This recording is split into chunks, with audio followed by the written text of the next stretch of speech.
राष्ट्रवादी काँग्रेस पक्षाचे महाराष्ट्राचे नेते आणि महाराष्ट्रातील शेतकरी कष्टकऱ्यांचे नेते आदरणीय अजितदादा पवार साहेब या कार्यक्रमात संबोधित करतात। आजच्या सभेच्या निमित्तानं उपस्थित असणारे काँग्रेस, राष्ट्रवादी काँग्रेस,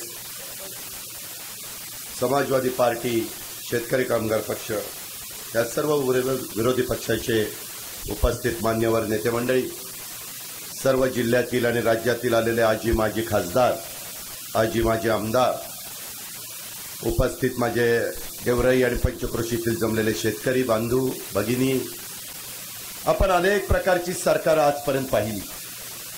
सरकार येत असतं, सरकार 5 वर्षांनी जात असतं, परंतु जे सरकार म्हणून काम करतात त्यांनी सर्वसामान्य माणसांच्या प्रश्नाची बांधिलकी ठेवायची असते। हा आपल्या महाराष्ट्राचा इतिहास आहे। यशवंतराव चव्हाण साहेब, वसंतराव नाईक, शंकरराव चव्हाण साहेब, शरदराव पवार साहेब अशा अनेक दिग्गज नेत्यांची, विलासराव देशमुख, त्याच्यामध्ये अशोकराव चव्हाण असतील, सुशीलकुमार शिंदे असतील, अनेक मान्यवरांनी आजपर्यंत या राज्याचं नेतृत्व केलं। इतरांनी केले, मनोहर जोशींनी केलं, आता त्या ठिकाणी देवेंद्र फडणवीस करतायत, परंतु कारभार कसा चाललाय? आज आम्हाला इथं आल्यानंतर तुम्ही सगळ्यांनी आमचं इथं कपाशी असेल, त्याच्यामध्ये सूर्यफूल आहे, उडीद आहे, तुरडाळ आहे, सोयाबीन आहे, गहू आहे, मूग आहे आणि हुलगा आहे, हे सगळ्याचा हार आम्हाला दिला। काही वेळ आली शेतकऱ्यावर, आपल्यावर का याला आधारभूत किंमत मिळत नाही? का आपण एवढं काळ्या आईची सेवा करून हे सगळं पिकं घेतो, त्या पिकाला दर दिला जात नाही? सरकार काय केंद्राचं आणि राज्याचं झोपलंय का? एवढं पूर्ण बहुमत केंद्रामध्ये मोदींना मिळालंय, राज्यामध्ये देवेंद्र फडणवीसांना मिळालं। या बीड जिल्ह्यांनी देखील खासदार भाजपचा दिला, एक आमदार सोडले जयदत्त अण्णा, तर बाकीचे सगळे आमदार त्या ठिकाणी भाजपचे दिले। ठीक आहे, लोकशाही आहे, परंतु आज काय अवस्था आहे? काय खासदार करतायत, काय आमदार करतायत, काय इथले मंत्री करतायत, काय इथले मुख्यमंत्री करतायत? याचा कुठेतरी आपण विचार केला पाहिजे। निवडून दिलं म्हणजे काम संपलं असं समजण्याचं कारण नाही। आज 19 आमदारांचं निलंबन केलं। पहिल्यांदा मी गेवराईच्या आणि माझ्या बीड जिल्ह्याच्या जनतेला सांगू इच्छितो, 19 आमदारांचं निलंबन केलं म्हणून आम्ही संघर्ष यात्रा काढलेली नाही। आम्ही संघर्ष यात्रा करोडो शेतकऱ्यांचं माझं कर्ज माफ झालं पाहिजे, कर्जमुक्ती मिळाली पाहिजे, 7/12 कोरा झाला पाहिजे म्हणून काढलेला आहे। आज यांनी 9 आमदारांचं निलंबन मागे घेतलं, त्यांनी 19 आमदारांचं निलंबन मागे घेतलं, तरी आज संघर्ष आता थांबणार नाही।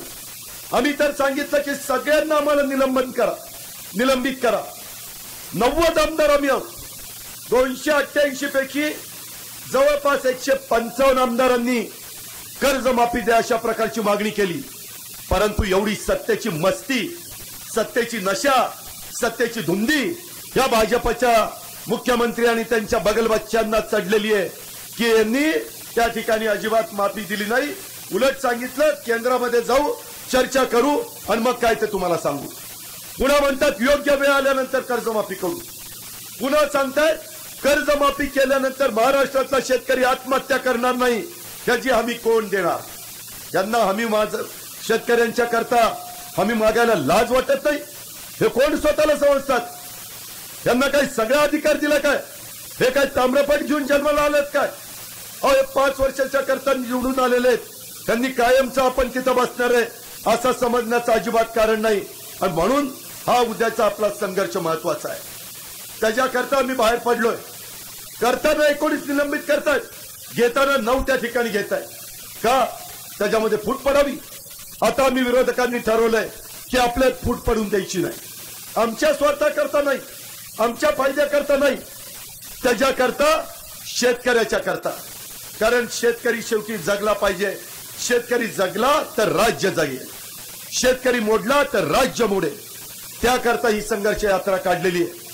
सगळीकडे भागाभागामध्ये लोक प्रतिसाद देत आहेत। आम्ही काल वाशिम मार्केट कमिटीला भेट दिली, Hingoli market committee, Malegaon market committee, Jalna market committee, सगळीकडे तुरीचे पोटीच्या पोटी लोकांची त्या ठिकाणी शेतकऱ्यांची तशाच पद्धतीने ठेवली गेलेली आहे। ते घ्यायला नापेडवाले तयार नाहीये, ग्रेनेड पुढे येत नाहीये, दीड त्या ठिकाणी महिन्यात चेक मिळत नाहीये, 15-15 दिवस, एक महिना नंबर लागत नाहीये. अरे शेतकऱ्यांनी कष्ट करून पिकवलेलं तूर डाळ पण घ्यायला तुम्ही तयार नाही, बारदाना नाही म्हणून सांगताय. तुम्हाला कळायला नको तर पाऊस काळ चांगला झाला, 72 शेतकऱ्यांनी जे पिकवलंय ते आता एवढं अमाप पीक येणार आहे की आपण बारदाना त्या ठिकाणी खरेदी केला पाहिजे. बारदाना खरेदी करण्याची अक्कल देखील या सरकारला नाही. काय शेतकऱ्याला नाही देणार याचा कुठेतरी विचार करा ना. आपण शेतकरी तसा दिलदार असतो. शेतकरी ज्यावेळेस पीक काढतो त्यावेळेस त्या ठिकाणी आपण इतरांना पण थोडं बहुत देत असतो. ही आपली आजपर्यंतची परंपरा चालत आलेली आहे. परंतु आज कोणत्याही पिकाला तुम्ही मला सांगा, कांद्याला भाव आहे, त्या ठिकाणी बटाट्याला भाव आहे, तुरीला भाव, कशाला भाव नाही, ऊसाला भाव नाही, कोणत्याच पिकाला आज भाव नाहीये. त्याच्यामध्ये कापसाला स्वतः सरकारमध्ये नव्हते त्यावेळेस म्हणायचे 7,000 रुपये क्विंटल भाव दिला पाहिजे. अरे आता तुमचं सरकार आहे, द्या ना 7,000 रुपये. आता कुणी तुम्हाला अडवलंय? आम्ही पण मागणी करतो. आता पूर्वी डॉक्टर मनमोहन सिंगजी, पवार साहेब, सोनिया गांधी, पी चिदंबरम साहेब हे सरकारमध्ये असताना तुमचं कर्ज माग 72,000 कोटी रुपयाचं कर्ज माफ केलं होतं की नव्हतं? आम्ही करून दाखवलंय. आम्ही असं तसं मागत नाही. आमचं सरकार केंद्रात आणि राज्यामध्ये असताना युपीएच्या सरकारनी आणि आघाडी सरकारनी ते करून दाखवलंय. दुष्काळाच्या काळामध्ये याच बीड जिल्ह्यामध्ये अनेक जनावरांच्या छावण्या सुरू केल्या होत्या का नव्हत्या? गेवराल्या छावणी होती, आपण केली होती का नव्हती?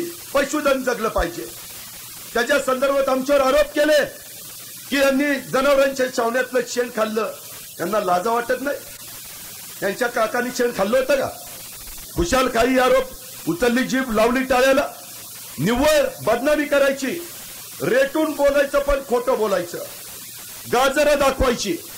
निवडणूक आली की वारंवार आश्वासनं द्यायची. 100 दिवसात महागाई कमी करू. झाली महागाई कमी? गॅस सिलेंडरचा तर गेल्या महिन्यामध्ये जवळपास माझ्या माहितीप्रमाणे 400 रुपयांनी दर वाढला. 400 रुपयांनी सिलेंडर वाढला. कुठे गेले मोदी?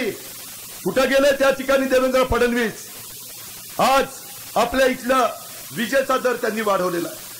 म्हणजे या अर्थसंकल्पात या आम्ही सगळ्या आमदारांनी काय मागणी केली होती?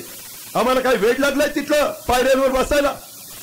आम्ही त्या ठिकाणी घोषणा देतो की कर्जमाफी द्या.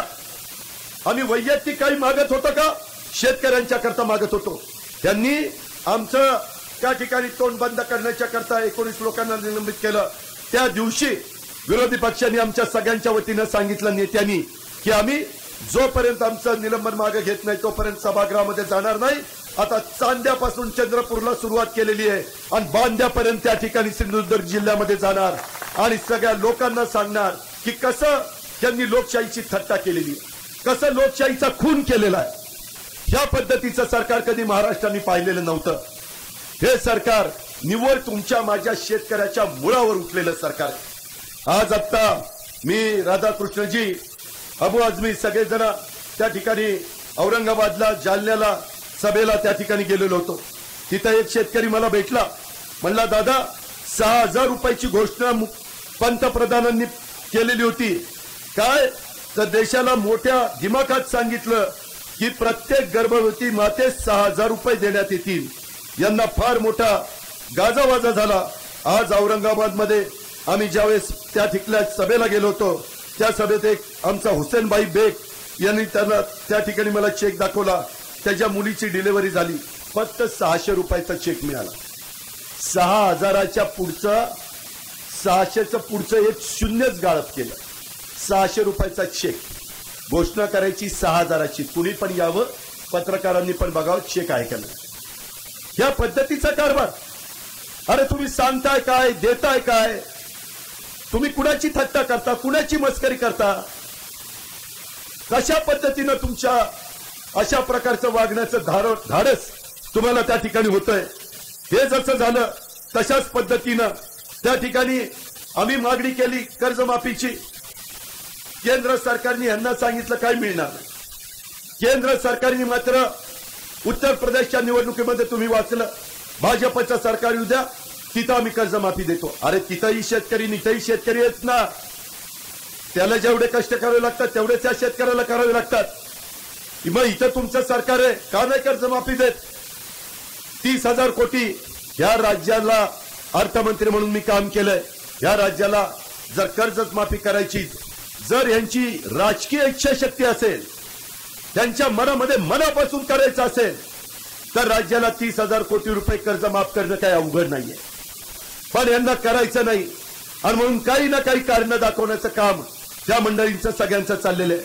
आणि त्या स्टेट बँकेच्या अध्यक्ष अरुंधती भट्टाचार्य काय सांगतात? कर्जमाफी नाही करायची. अरे इकडं खासगी व्यावसायिकांना सार्वजनिक बँकांचं 13 लाख कोटी रुपयाचं कर्ज थकवलेलं आहे. मुठभर लोकांनी देशाचं 13 लाख कोटी रुपयाचं कर्ज थकवलंय. त्याच्यातलं 1,40,000 कोटी माफ केलंय. तुम्ही ठराविक लोकांना 1,40,000 कोटी रुपये माफ करता आणि आमच्या महाराष्ट्रातल्या 12 कोटी जनतेच्या शेतकऱ्यांच्या करता तुम्ही 30,000 कोटी माफ करू शकत नाही. अशा पद्धतीचं यांचं दुटप्पी राजकारण, याचा विचार शेतकऱ्यांनी केला पाहिजे. मी आज विरोधी पक्षाचा आमदार आहे म्हणून काही सांगत नाही. आम्ही पण 2.5 वर्ष 3 वर्ष गप्पा बसलो.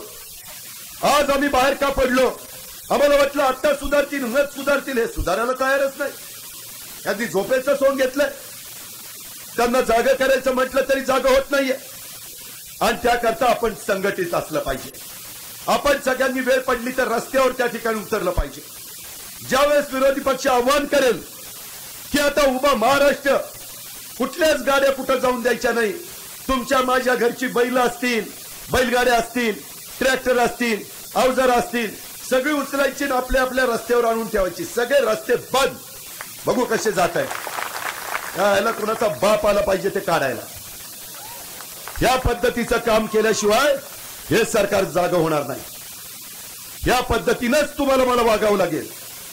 आम्ही नीटपणे सांगितलं, समजावून सांगितलं, भेटून सांगितलं, त्या ठिकाणी विविध आयुधाचा वापर करून सांगितलं, तिथं काळ्या पट्ट्या बांधून सांगितलं, घोषणा देऊन सांगितलं, सभागृहामध्ये मागण्या करून सांगितलं. अर्थसंकल्पामध्ये देखील एक देखील शेतकऱ्याला रुपया देण्याची दानत या सरकारने त्या ठिकाणी दाखवली नाही. आणि कुठं जलयुक्त शिवार? कशाचं जलयुक्त शिवार? शिवार तरी यांना माहितीये का शिवार कशाला म्हणतात? चाललंय ते त्या ठिकाणी काहीतरी नावं द्यायची आणि सगळीकडे नावं बदलण्याचा कार्यक्रम. त्या ठिकाणी smart city, make in India, make in Maharashtra. आता यांना मराठी भाषा कळत नाही का काय? हे बावचळून गेली का गांगरून गेले मला तर काही कळत नाही. आणि त्याकरता बाबांनो, तुम्ही त्या ठिकाणी सगळ्यांनी साथ दिली पाहिजे. आणि हे काम करत असताना ह्या गटाचा त्या गटाचा काही बघू नका. त्याची जात शेतकरी आहे का एवढंच बघा. तो नात्याचा आहे का गोट्याचा आहे, आपल्या जातीचा आहे का आणखी कुणाचा आहे, हे काही विचार करायचा नाही. फक्त आपली जात शेतकरी आणि त्याच्यातनं हा शेतकरी त्या ठिकाणी पेटून उठला पाहिजे. तो पेटून उठल्याशिवाय हे राज्यकर्ते सरळ होणार नाही. आणि हे तुम्हाला मला कर्जमाफी देणार नाही. आणि आपण सारखी कर्जमाफी मागणार नाही. एकदाच कर्जमाफी द्या, एकदाच 7/12 कोरा करा. आणि पुन्हा आम्ही या पिकवलेल्या सगळ्या जे काही धान्य आहे त्या धान्याला व्यवस्थितपणे आधारभूत किंमत द्या. आम्हाला जास्तीचं नको, आमच्या कष्टाचं शीत झालं पाहिजे, आमच्या घामाचा मोबदला मिळाला पाहिजे. आम्हाला कळतंय आम्ही पिकवल्यानंतर जो शहरातला ग्राहक आहे त्यालाही परवडलं पाहिजे. आम्हालाही माहिती आहे त्याला परवडलं तरच तो घेणार आहे. अरे पण आम्हालाही परवडलं पाहिजे. या पद्धतीचं काम आपण सगळेजण करूया. एवढीच मी आपल्याला सगळ्यांना आग्रहाची, नम्रतेची, कळकळीची विनंती करतोय. मला शेवटचा निर्वाणीचा इशारा सरकारला द्यायचा आहे. तुम्ही तरी द्या. तुम्ही देत नसाल तर बाजूला व्हा. आम्ही सरकारमध्ये जातो, आम्ही शेतकऱ्यांना कर्जमाफी देतो. हा शब्द मी तुम्हाला देतो आणि आपली रजा घेतो. जय हिंद, जय महाराष्ट्र.